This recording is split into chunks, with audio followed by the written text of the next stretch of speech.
கவிழும் அனுரகுமார ஆட்சி, சதிவலையில் புதிய அதிபர், பறிபோகும் அதிபர் பதவி.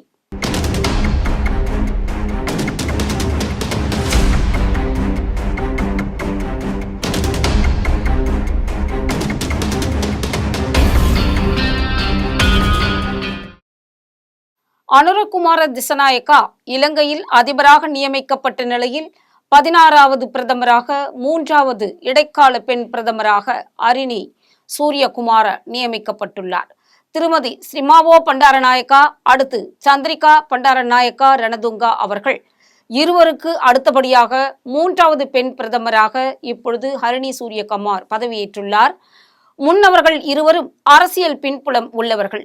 ஹரிணி சூரியகுமார் சிறிதும் அரசியல் பின்புலம் இல்லாதவர். சிறந்த கல்வியாளர் என்ற பெருமையுடன் அரசியல் வாழ்வில் அடியெடுத்து வைத்துள்ளார்.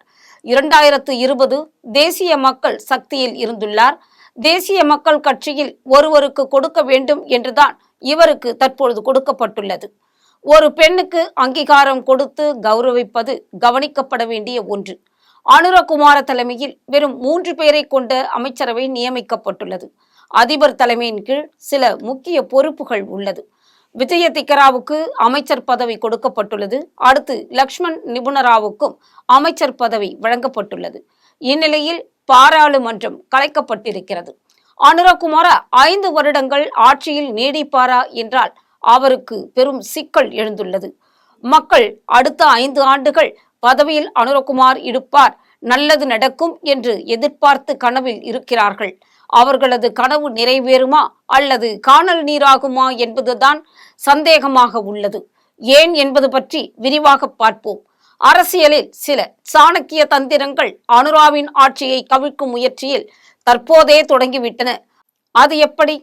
ஜனாதிபதி ஒரு ஆண், பிரதமர் ஒரு பெண் நியமிக்கப்பட்டுள்ளனர். இது வரவேற்கத்தக்கதுதான். பாராளுமன்ற உறுப்பினராக இதுவரை சத்திய பிரமாணம் எடுத்துக்கொள்ளவில்லை.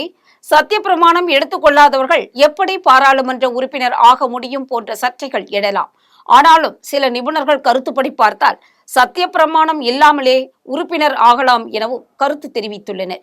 இருப்பினும் 15 துறைகள் 3 பேருக்கு தற்போது பிரித்து கொடுக்கப்பட்டுள்ளது.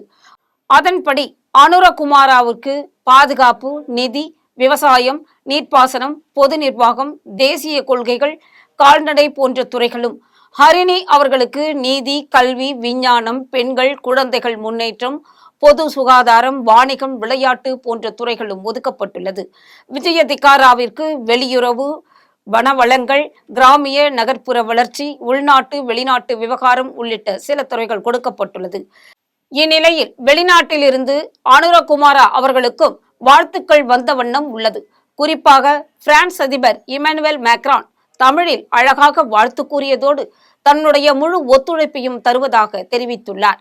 இதெல்லாம் ஒருபுறம் இருக்க, அனுரகுமார பதவியில் நீடிக்க வேண்டுமானால் அவருடைய பலத்தை அவர் நிரூபிக்க வேண்டும். பாராளுமன்றத்தில் அவருடைய ஆதரவு எத்தனை பேர் என்பதனை நிரூபிக்க முடியுமா என்றால் சிறிது சந்தேகமே.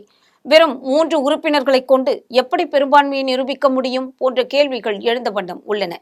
அண்ணன் எப்போ வீழ்வான், திண்ணை எப்போ காலியாகும் என்று எதிர்க்கட்சிகளான ஐக்கிய தேசிய கட்சி மற்றும் ஐக்கிய மக்கள் கட்சி ஆகியவை மும்முரமாக அனுராவை பதவியிலிருந்து இறக்க சாணக்கிய வியூகத்தை அமைத்திருக்கிறது. அதாவது இந்த இரு கட்சிகளும் இணைந்தால் அனுரகுமாராவிற்கு நெருக்கடி கொடுக்கலாம். ரணில் வருவதற்கு வாய்ப்பில்லை என்றாலும் சற்றே டஃப் கொடுக்கும். மொத்தமாக அனுரகுமார 113 உறுப்பினர்கள் அவரை ஆதரிக்க வேண்டும். அதே சமயம் எதிர்க்கட்சிகள் 3/2 பங்கு இருந்தாலும் அதிபரை நீக்கலாம். ஸ்ரீலங்கா பொதுஜன முக்தா முன்னாள் அதிபர் மஹிந்த ராஜபக்சேவும் இதற்கான முயற்சியில் ஈடுபட்டுள்ளதாக கூறப்படுகிறது.